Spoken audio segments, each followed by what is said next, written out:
our obligations under the law. Okay, sir?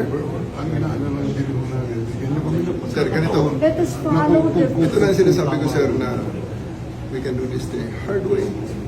We can do this the easy way.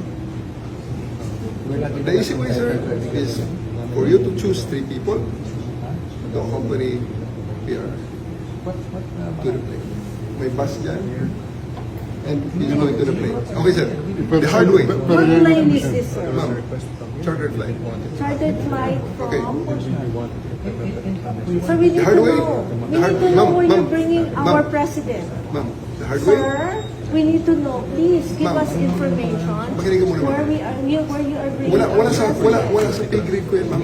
Tagalogin na natin. Sabihin nyo kung saan siya The dalahin. hard way, Kung Tang sino po ina may ka. pay grade, The hard pakisagot way. po kami. the hard way is for me to